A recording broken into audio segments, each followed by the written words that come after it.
Permisi Mbak, Iya Pak, ada yang bisa saya bantu? mau minta data rekam medis pasien A untuk keperluan klaim asuransi. Teman-teman, kejadian barusan itu makanan sehari-hari di rumah sakit loh. Tapi kalian tahu nggak sih, pelepasan informasi rekam medis itu nggak boleh sembarangan.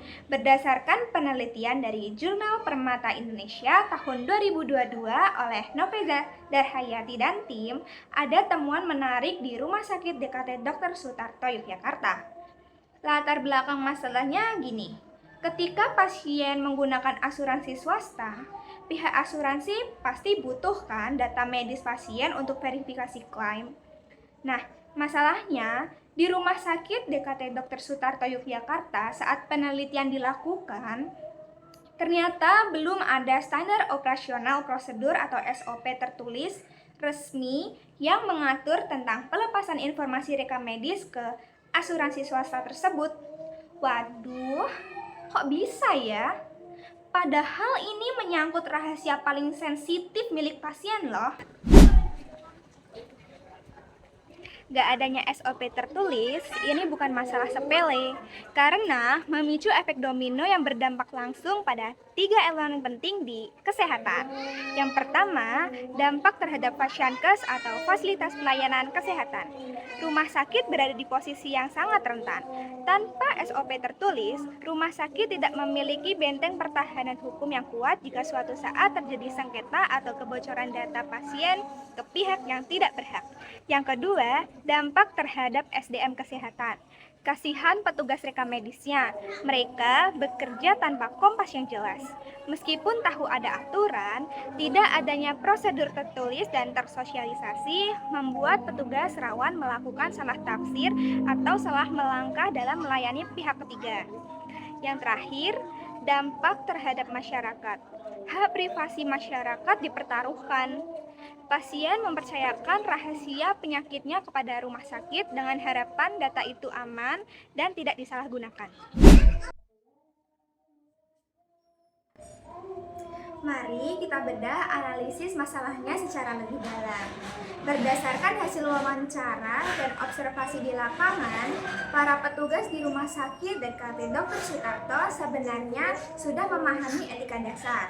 Mereka selalu meminta pihak asuransi untuk membawa surat kuasa resmi yang ditandatangani oleh pasien sebelum memberikan informasi medis. Nah, secara makro, praktik ini dinilai sudah sesuai dan mengikuti Permenkes RI nomor 269 Menkes per 3 2008 tentang rekam medis. Dalam aturan tersebut, khususnya pasal 11 ditegaskan bahwa penjelasan isi rekam medis hanya boleh dilakukan oleh dokter yang merawat dengan izin tertulis dari pasien. Tapi, mari kita lihat celah masalahnya secara mikro. Aturan menteri itu sifatnya umum untuk seluruh Indonesia. Rumah sakit wajib menjabarkannya ke dalam aturan internal atau SOP tertulis. Di rumah sakit ini, kebijakannya sudah ada secara lisan, tetapi belum dituangkan dalam bentuk dokumen tertulis dan belum tersosialisasi secara formal di unit rekam medis.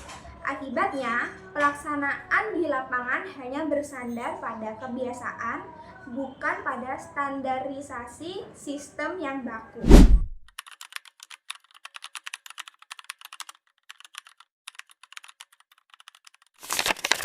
Melihat kondisi tersebut, ada rekomendasi konkret dan mendesak yang harus segera dieksekusi.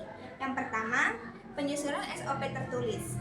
Manajemen rumah sakit bersama komite medis dan unit rekam medis harus segera duduk bersama untuk menyusun draft SOP resmi tentang pelepasan informasi rekam medis, khususnya untuk klaim asuransi swasta. Yang kedua, sosialisasi berkala. SOP yang sudah ditandatangani pimpinan tidak boleh cuma jadi pajangan di lemari arsip. Harus disosialisasikan secara aktif kepada seluruh petugas rekam medis agar semua personil punya pemahaman yang seragam. Yang ketiga, penyediaan formulir standar.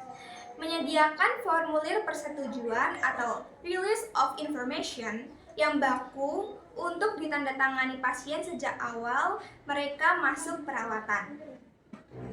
Kesimpulannya, perlindungan hukum terhadap kerahasiaan rekam medis di Rumah Sakit DKT Dr. Sutarto Yogyakarta sebenarnya sudah berjalan di jalur yang benar karena patuh pada Permenkes nomor 269 tahun 2008. Namun, sistem penjaminan mutu pelayanan tersebut belum sempurna karena absennya SOP tertulis. Ingat, di dunia kesehatan dan hukum, sesuatu yang tidak tertulis itu dianggap tidak ada loh.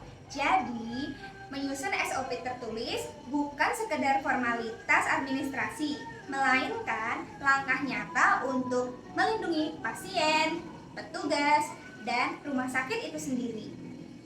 Terima kasih sudah menonton video ini. Jangan lupa untuk menyukai, membagikan, dan berdiskusi di kolom komentar di bawah. Sampai jumpa di edukasi berikutnya. Salam sehat.